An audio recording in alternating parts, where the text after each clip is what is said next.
Assalamu alaikum, welcome to Newsroom. I'm your host Khalid, but today is Monday the 1st of November 2021. These are the stories that we'll be talking about during the course of the show. We'll begin with the referendum for an independent homeland for the Indian Sikhs that began in London yesterday, that was on Sunday. This announcement was made by the Punjab Referendum Commission, which was appointed by the US-based Khalistani groups Sikhs for Justice. When you talk of Sikhs for Justice, this is a group that is currently banned by India since 2019, and this group has issued a new map of Khalistan to be made by what they claim breaking India. The referendum will be taking place in England and then will take place in other countries such as the United States of America, such as Canada, Australia and the region of Punjab. This is going to be our leading segment of today. Our second story of the day concerns the future of the relationship between Iran and the United States of America, as an American B-1B bomber flew over Mideast and Iranian tensions. There are tensions between Iran and the United States. There are tensions between Iran and Israel, and the US has been, of course, blaming a lot on Iran. Now, all of this in context of the nuclear talks that are to begin very shortly. Now, how is it going to bode as far as the future of the relationship between the two countries is concerned, and for the future of Iran itself? This is going to be our second segment. Our third story of the day, ladies and gentlemen, concerns smog or pollution, air pollution. This is something that our country, including other countries of the world, also our not so friendly neighbor India, encounters a lot during these months, starting from the month of November and also going till January or February. Now, the provincial capital Sunday, that was yesterday, was ranked second among the top 5 cities with bad air quality in the world. Of course, 188 is the particulate matter rating of Lahore. 150 minus is in fact 50, and 50 minus is considered to be normal, and Lahore was way above that. This will lead to a lot of concerns, a lot of issues, and this is going to be our third story. Our last story of the day is about Tokyo, where a 24-year-old man who was disguised as the Joker, the film character Joker, the villain, attacked people in a train on Sunday. 17 people were injured when he sprayed a certain liquid on them and then lit them on fire. 3 of them are in a critical state. This is going to be our last story. Let's begin with our first segment of the day, ladies and gentlemen. That concerns Khalistan, the referendum for independent homeland for the Indian Sikhs that began in London yesterday and will continue in other countries, ending in Punjab, and also the Sikhs for Justice, who have issued a new map for Khalistan. More in the following report.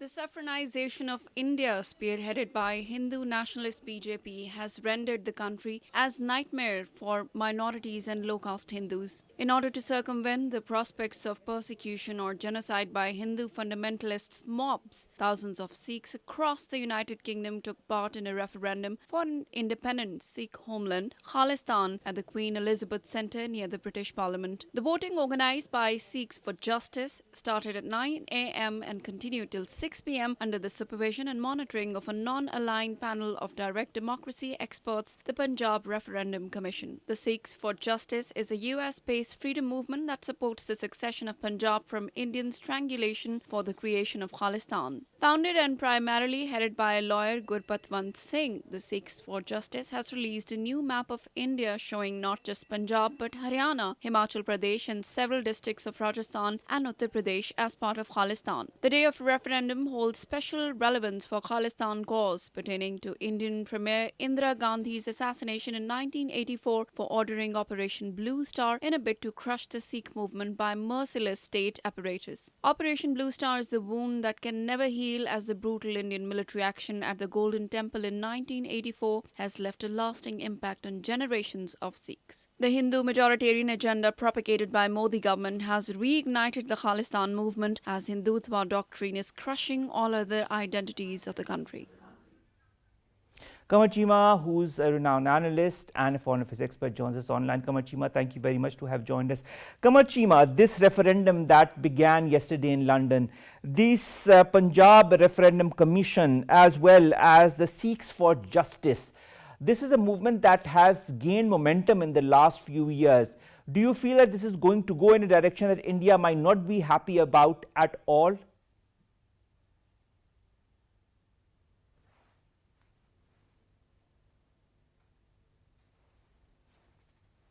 All right, there's some kind of a technical issue due to which we cannot hear Qamar Cheema. Qamar Cheema kindly will be, of course, joining you as soon as this issue is resolved. Nevertheless, let's talk a little bit about this referendum. This referendum for an independent homeland for the Indian Sikhs began in London yesterday. On Sunday, this announcement for the referendum was made by the Punjab Referendum Commission, which was appointed by the US-based Khalistani group Sikhs for Justice. Now let's talk a little bit about this group, that is Sikhs for Justice. This group supports the succession of Punjab from India as a Khalistan. It was banned in the year 2019 by India and it was called an unlawful association. The organization has been fighting a long and upward battle as far as their right for a separate place for the Sikhs of India is concerned, and also against the Indian government and politicians that were also involved in the 1984 deadly operation against Sikhs. And of course, since 2011, they are gathering more and more together to fight against the Indian government and the oppression of the Indian government against their community, and that is why they are demanding this state of Khalistan, this separate state for the Sikhs of India. And they have released a new map as far as Khalistan is concerned, and this new map not only shows Punjab but also shows Haryana, Himachal Pradesh and several areas and districts of Rajasthan and Uttar Pradesh that the Sikhs for Justice has designated as areas that would be seceded from India for the establishment of a Khalistan. This has irked a lot of people as far as India is concerned. Nevertheless, as we have seen in the past as to the way in which the minorities in India are being tortured, subjected to brutalities, whether it be the Muslims in Indian illegally occupied Jammu and Kashmir or in other parts of India, or whether it be the Sikh community through the whole farmers movement that has begun since the last more than 1 year without any resolution to this issue. Qamar Cheema Sahab, can you hear us now? Yes, I can hear you. All right, Qamar Cheema Sahab, let's talk first of all, before we talk about Sikhs for Justice, let's talk about this referendum that took place yesterday in London. And this referendum is not only going to take place in London, but it will also take place in other countries such as the United States of America, Canada, Australia, and then Punjab. How important do you feel this movement will be for the Sikhs of India, and how is it going to bode for what they claim is the state of Khalistan? Thank you very much, Barsab. I think the first and foremost point to understand is that when nations and states do not give rights to their citizens in their own home countries, then obviously the only platform in this globally connected world is left to speak and go global. And I think the Sikhs have gone global not because they're everywhere, because they believe that their fundamental rights are not being protected in the Indian constitution, because this is being led by the Hindu-dominated and a majoritarian government led by Prime Minister Modi. So the point starts that if such kind of referendums take place across the world, even in UK, USA, Canada, and many other countries of the Europe, that means the voice has gone global, and this has a huge significance, a major blow to the Prime Minister Modi, who is in Glasgow this evening. So if Prime Minister Modi is in Glasgow and the Sikh community is on the roads of United Kingdom and Scotland, and they're speaking around the globe for their rights which have been denied in the Indian constitution, which have been denied to the largest and the more respectable community in India, I think this has a huge significance and a major blow to the so-called image which Prime Minister Modi and his government tries to carry of a liberal, secular India. All right, when you talk of liberal secular India, to be very frank, Qamar Cheema Sahab, can you really call it a liberal secular India with all that has been happening in the last few months against the Muslims, against the Sikhs, for the farmers community? Speaking of the Sikhs, let's talk about the farmers community as well, and this whole protest that has been going on since more than a year. Nothing has come out of it. I mean, the Sikh community is seeing since the last couple of years what has been happening against them as well. We have seen how they have been subjected to torture in the famous operation that went against them, and that is one of the main reasons why they have are now carving out a state for themselves by the name of Khalistan under the Sikhs for Justice movement. That movement has also been called as unlawful in India. What do you feel is going to be the future of this organization, that is Sikhs for Justice? Do you feel it is going to get more and more prominence with time? I think they have already got the prominence, and they have already got the eyes and ears of the international community. And remember, as far as the farmers' protest in India are concerned, this is a huge pressure to the Indian diaspora in Canada, America, and in England, because now the host countries, all these Indians who are in all these countries, the Indian diaspora is forcing them to keep in consideration the rights of the Sikhs in India. And if you will win the constituency politics in UK, USA, and Canada, England, then you have to bring those discussions in all these countries' parliament. So it means this has already gone global. And I think Prime Minister Modi has failed in two things. He wanted to subdue the Muslims. He wanted to marginalize the Muslims because the kind of constitutional changes they brought about Kashmir and the way the treatment the Muslims had to face in India. Secondly, he also wanted to disenfranchise and take away the rights of the Sikhs in India. So I think in both these things they have failed badly, and wherever Modi goes, he had to face a bad press. He had to face the statements which come from the rights group. So the Indian Prime Minister is meeting with the heads of the government, but the rights group in those countries are lamenting and talking about the very rights which the Muslims and the Sikhs are not getting in India. So I think the entire bubble which India tries to create, and most recently you might have noticed, the United States, which considers to make India an ally in Indo-Pacific, is believing that India is a country of particular concern when it comes to religious freedom. So I think actions speak louder than words, and this majoritarian idea of state of India, it has completely broken, not because the Prime Minister is in itself believes in illiberal policies, but because the individuals, the people, all these groups who have been asking and claiming for the rights since long, they have been further alienated and further marginalized in so-called liberal state of Prime Minister Modi. Well, more than liberal, I mean, India can also no longer be called a secular country, can it? Because of what has been happening to the Muslims, to the Sikhs, to other groups, minority groups in India as we speak. Now, let's talk about Khalistan, this map for Khalistan that was shown by the Sikhs for Justice movement. This new map shows not only Punjab, but many other regions of India as well. A moment of retrospection for India, or do you feel India will go forward, go on as normal?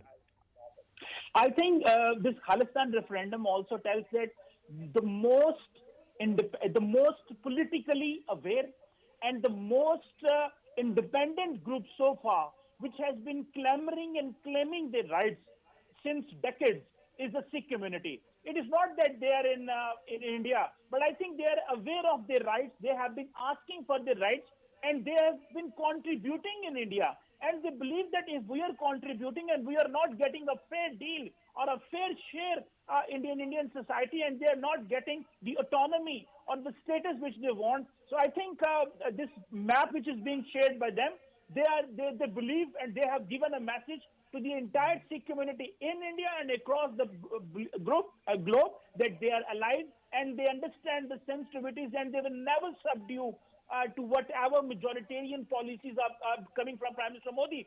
And with this map, what is happening, Narendra Modi wanted that the Sikhs should just go and fight with the Hindus the way there has been a Hindu-Muslim divide in India.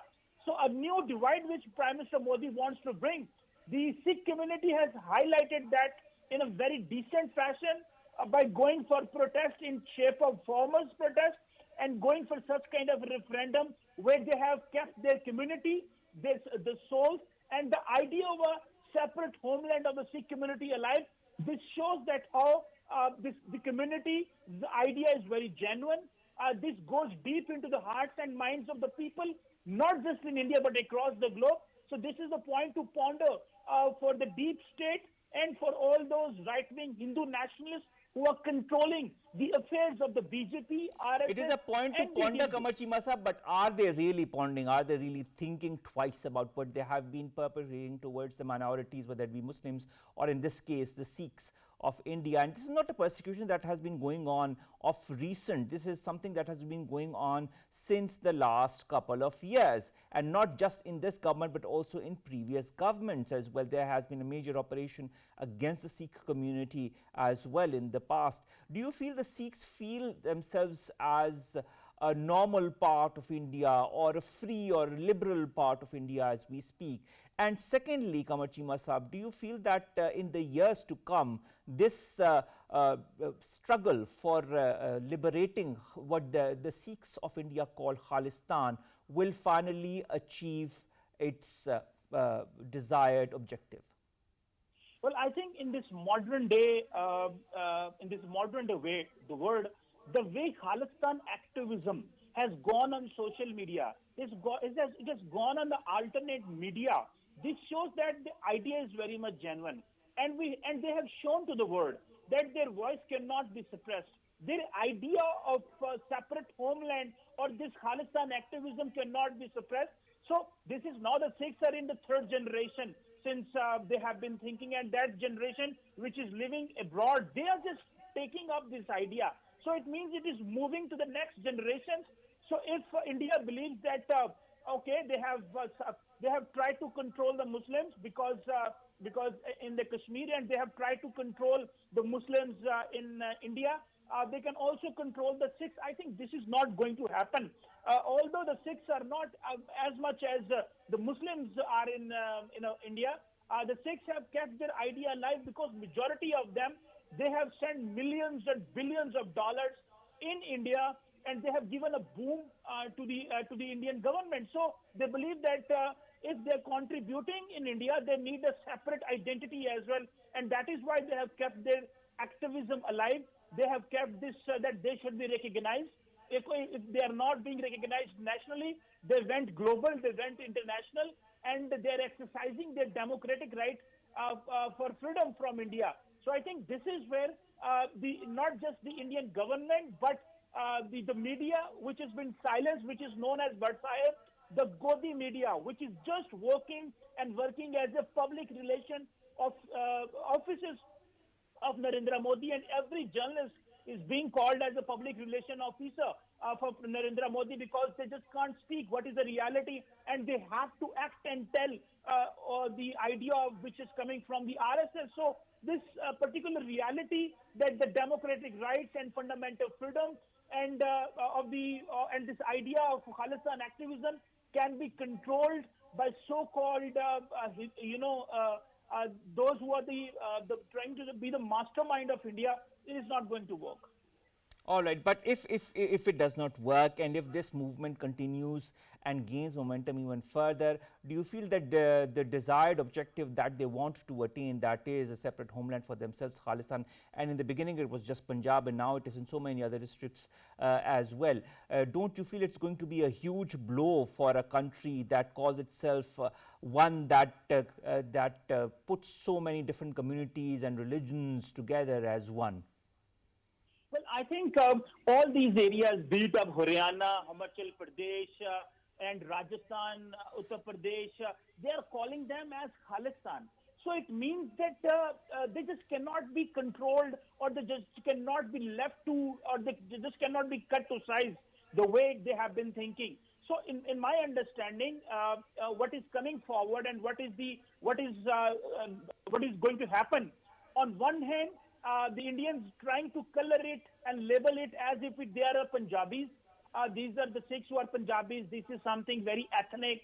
This is a racism which the Sikhs are doing. But how the global audience, the influence of the Sikh community in the global capitals have basically kept this idea alive. And I think this is the activism of this idea. They have moved beyond Punjab and Haryana. They have gone to Himachal Pradesh, and they have gone to Rajasthan. They are looking for the other regions because they believe that is their part of the territory. Of course. And if they will just look into the Punjab and Haryana, this is not going to be going to fill the appetite of the Sikh community. All what they want is a separate homeland, which is a desire and which is their right. All right, it is a desire, it is their right, but looking at things as they stand now, this current Indian government will never let the objectives or the desires of a community, whether it be the Sikh community in India or whether it be the Muslim community in India, realize their objectives and their right. In fact, this is what I would say, not even their objective, but it is their right to demand what they want to do with their lives, whether it be in an illegally occupied Jammu and Kashmir, or in this case, whether it be for the Sikhs of India, the whole area that we know as Khalistan. But looking at this whole and the way it is gaining international momentum, because in the beginning it was just India and now it is kind of extending towards other countries as well. Do you feel that the human rights organization will join hands with this Sikhs for Justice movement? I think the human rights organizations, they have played a major part in keeping alive the Kashmir issue. And I think they can play a major part in keeping alive this idea of a Khalistan activism. And remember, the Sikhs are not just in, as we talk, they are not just in India. They are into the powerful capitals. And remember, of course. They're the part of the cabinet across the world. So even you might have noticed that relations between India and Canada, they got deteriorated because Justin Trudeau, the Prime Minister of Canada, he kept supporting and speaking for the rights of the Sikhs in India and the farmers' rights, and even in the Great Britain. So this basically brought a diplomatic thaw between India and UK and India and Canada.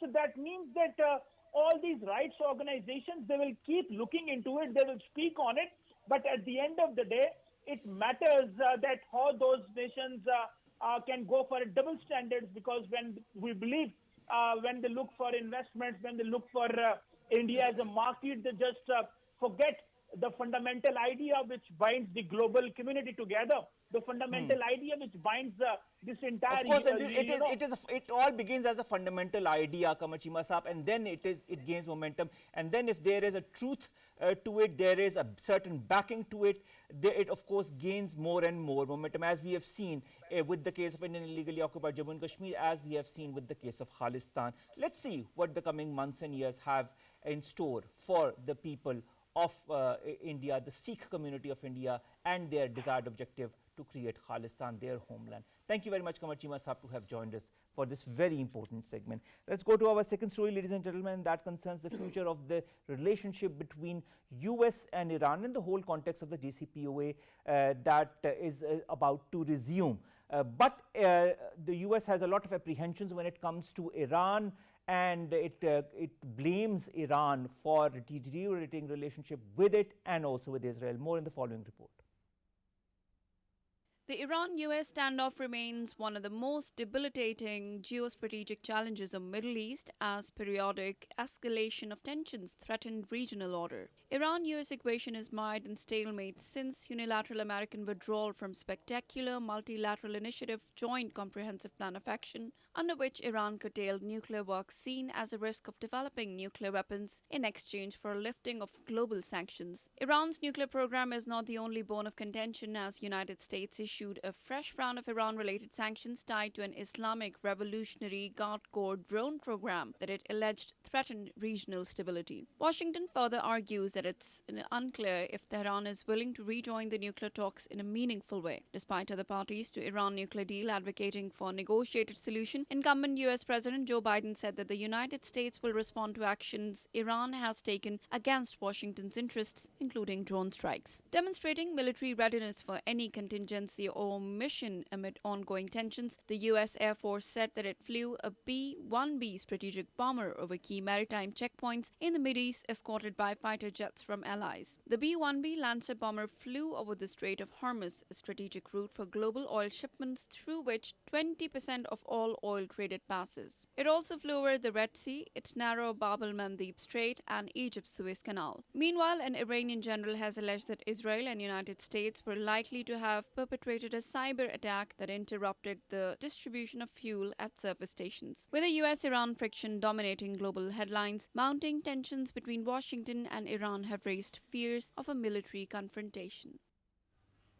To talk about these mounting tensions between the United States of America and Iran, we've been joined by Zafar Nawaz Jaspal Sahab, who's a foreign affairs and international affairs expert and a renowned one at that. Dr. Sahab, thank you very much to have joined us. Dr. Sahab, these tensions between the US and Iran, between Israel and Iran, do you see any signs of them diminishing or reducing or some kind of a light at the end of the tunnel, or do you feel this is a tension that is going to remain between these countries? Especially, I would like to ask you this in the whole context of the JCPOA that is about to restart. Look, when the Obama administration started, at that time we were optimistic that there could be some kind of the revisit by Washington over this JCPOA. And after that, naturally, if there was a revisit, and maybe there are some kind of a good news. But in the last 4 or 5 months, the way we have seen the developments, and especially with reference to the Iran-US relationship, and Iran constituting its strategic partnership with China, and at the same time maintaining its relations with Russia, these kind of the developments indicate that the thaw between the Iran and the US, it is not going to melt in the near future. There is a more probability that US sanctions will be further strengthened. But now there is a question whether US has a capacity for it or not. Because earlier the Iran was more squeezed because of the United Nations Security Council related sanctions. But this time the situation is not as much bad for the Iran, especially when we give reference to the United Nations Security Council. On the other side, when we talk about the reference you gave this, which we famously known that Iran deal signed in 2015, and interestingly, all the members of the deal were happy with it, and they were saying that, or their analysts were predicting that deal was driving some kind of dividends, and especially keeping Iran under a check. Iran was not crossing the threshold, and there was not fear. But when the Trump administration scuttled, it raised very important thing that if Iran is maintaining its sophisticated long-range ballistic missile program, then definitely one can question Iran's intention, because ballistic missiles you cannot use without the nuclear weapons. Though you can use it, theoretically speaking, but then it becomes very costly weapon. And that was the reason which was quoted by the Trump administration and exited from this. But even after that, impression was that the deal was better, or it was more useful for keeping Iran within the framework of the International Atomic Energy Agency safeguards, and especially it lessened the pressure on Iran to exit from the on the 27th of October, Dr. Saab, when the EU spokesperson Peter Stano said that the meeting in Brussels was quite useful and it was helpful to define a way forward to resume negotiation as far as the meeting in Vienna and JCPOA was concerned. Do you feel there's going to be now a little pause in that because of the pointing of fingers that has been made by the US as far as Iran is concerned, whether it be on the Strait of Hormuz and the attacks on the ships, whether it be on other issues? My understanding is that Iranians are interested to keep the Europeans engaged, to keep the other parties of this deal engaged, and they are willing to move ahead rather than becoming a prey state. But on the other side, my understanding is that the Americans have no other, option to allege Iran, or bleed Iran economically. So they will continue. Americans have been using immensely geo-economic, its tactics to like sanction or these kind of things. But the frustrating element for the Biden administration is that today China is there with $400 billion US strategic partnership with the Iran. So Iranians are more comfortable. But within the framework of the nuclear non-proliferation regime, my understanding is that Iranians are very intelligently, they are working on it, and they, I think, open to be engaged, but not on the terms of the Americans, but on the terms of all these 6 parties which were engaged earlier. And if there is any chance to resume, let's say, Iranians are still there, the other states are still willing, only Americans is obstructing that kind of a willingness. And indirectly Israel. Indirectly.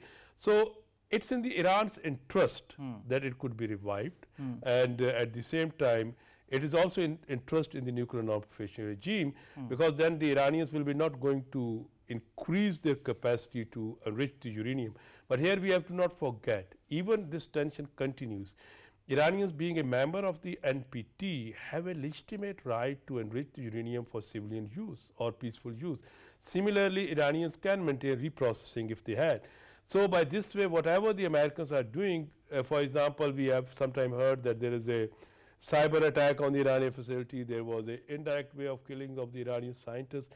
These kind of the tactics will not, you can say, subside or derail the Iranians' nuclear program.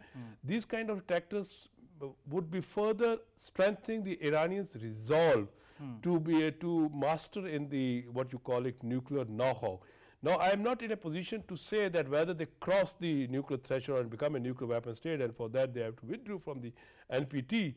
But at the same time, it is going to, you can sharpen or improve their capability to, you can say, whenever they decide, whenever the political will be made to exit from the NPT and go for a nuclearization. All right. Now, in all of this comes this flying of a B-1B strategic bomber over key strategic places, whether it be in the Middle East or over Iran. And not only is the US involved in that, but also other Middle Eastern countries and Israel fly alongside the strategic bomber. Is this a pressure tactic on Iran? We have to, there are two ways to look at it. First, it's an open secret.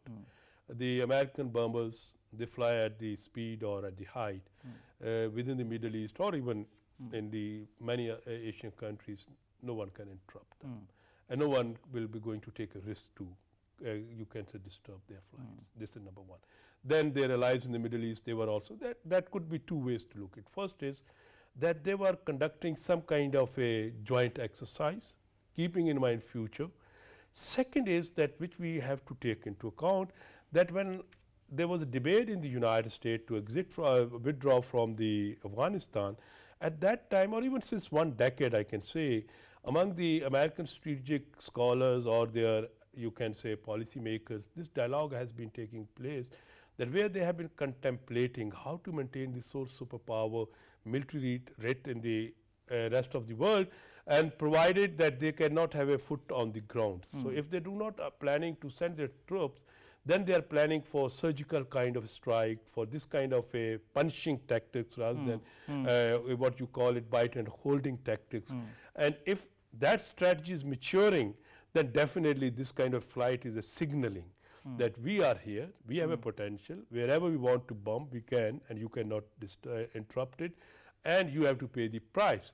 But at the same time, one has to not forget, Iranians have another asymmetrical approach kind of an advantage, and that is Strait of Hormuz. From Shat al-Arab till Strait of Hormuz, and Americans are very much aware that if the Iranians can pollute this due to the conflict, this region, and Iran has a dedicated 50,000 plus what they call it, the revolutionary guards and these kind of the things, and they have a potential, at least in their own waters or in their neighborhood, they can create a trouble, what the Americans will do. So any action against Iran, especially in a prevalent situation, it will be not having any support from the United Nations Security Council. And secondly, but how can you say it will not have any support from the UNSC when the UNSC is more or less also pressurized by the US? No, that is interesting, because when we are looking United Nations Security Council, Chinese are not going to support against Iran. Okay. Chinese have 400 billions investment, and Chinese have knocked out the Americans indirectly sponsored. I'm using word indirectly sponsored Northern Corridor from the, which was basically India-Iran project, starting from the Mumbai to Chabahar, Chabahar to Zaidan, Kandahar, Ajika, Central Asia, 21 billion US dollars. Now, where is that? Nowhere. Iran and India relationship deteriorated in the economic terms as well. So now this corridor will be built by the Chinese. So if the Americans can try to, you can say, economically bleed the Iranians, the Chinese are not going to support in the United Security Council. And especially you have to see after the United Nations Security Council resolution, if I'm not wrong, 1973, which was passed in 2011 against the Libya. After that, Russians are very careful. They are very much looking that they say that the resolution was saying something different.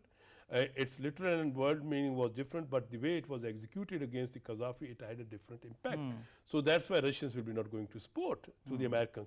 And then third, if you read all the last 4 years, American document, whether it's a Asia-Pacific strategy, nuclear posture review, defense posture review, or any document, or even if you see the Biden administration's now recent statement in the Quad or at the AUKUS, all these developments, what if you in one liner you say, everyone is now saying China is threat number one and Russia is threat number two. They couple them. And now when they say China number one, China is also looking for its allies. So in that, Chinese are not going to permit the Americans that they can have a walkover on the Iranian issue. So global or regional strategic environment is not supported for the United Nations Security Council resolution, which you can say undermine the Iranian interest. So where does that leave the United Nations with respect to this tense relationship between Iran and the US or Iran and Israel, and B, what could be the way forward if there's a new alignment of countries that is being made, as you said, China, Russia, Iran and other countries, Central Asian countries as well, that are garnering and getting together as one group, and then we have the US and the West, that is another group altogether. Are we looking at a new geostrategic or geopolitical arena of, how should I say, Cold War between two opposing sides? Look, let me start with the first, from the last part. Geopolitical strategic contest has been started. In the geopolitical, if you can say geostrategic and geoeconomic separately, it has been taking place.